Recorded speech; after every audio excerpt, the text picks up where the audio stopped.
Quels sont les rapports intrinsèques entre la pierre philosophale conduisant à la transmutation métallique en or et la pierre en soi, conduisant à l'obtention du corps de gloire en l'être de son vivant? Existent-ils réellement ces rapports?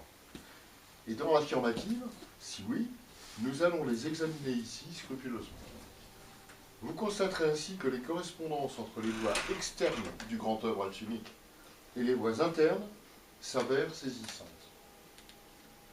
Commençons tout d'abord par quelques opérations alchimiques. Je vais le faire deux fois, ça. Je vais le faire par rapport au grand œuvre de Fulcanelli, et ensuite je vais le faire sur les lois alchimiques en général. Et je reprendrai un discours interne, en fait c'est un discours privé, du grand soufi Pierre Vinay-Khan, avec qui j'ai été en rapport, et je vous en parlerai. Alors la conjonction, donc on conjoint deux matières. Comment on peut le traduire? La conjonction, au début du grand œuvre, lorsque l'on adjoint le métal, principe masculin, donc au début du grand œuvre, dans la loi de Fulcanelli, le métal c'est le fer. Bravo.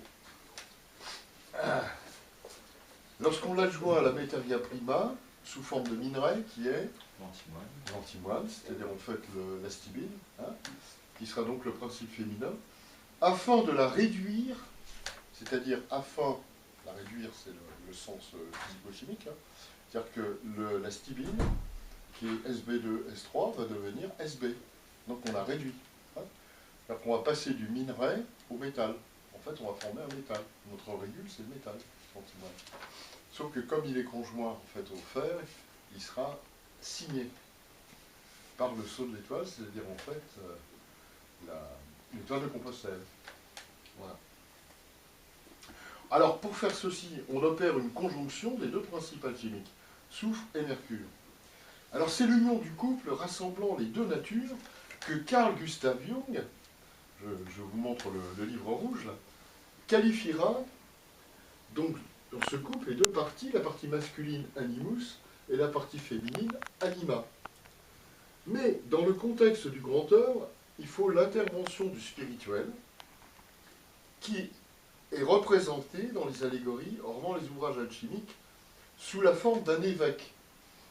Et oui, pour représenter le spirituel, on représenter un évêque, bien sûr, qui sera en fait qui représentera l'autorité spirituelle et le feu secret, et qui désigne donc opérativement les deux sels rendus canoniques par le travail de la rosée céleste. Alors, les deux sels en question, ils sont dans mon livre, vous les verrez, ils sont photographiés dans mon livre. Je m'excuse, parce que là, il y a des micros que je fais sauter là, à chaque fois. Voilà, donc ça, c'est un ouvrage de référence, vous pourrez voir justement ces illustrations. Je suis obligé d'avancer, moi, parce que c'est assez long, tout ça. Et que l'on appelle, donc, ce travail sur la rosée céleste, c'est le travail au niveau de l'onde, disent les anciens, c'est-à-dire, en fait, le spiritus mundi, l'esprit du monde. L'esprit du monde, donc, cette énergie cosmique qui sera corporifiée dans les deux cellules. Voilà.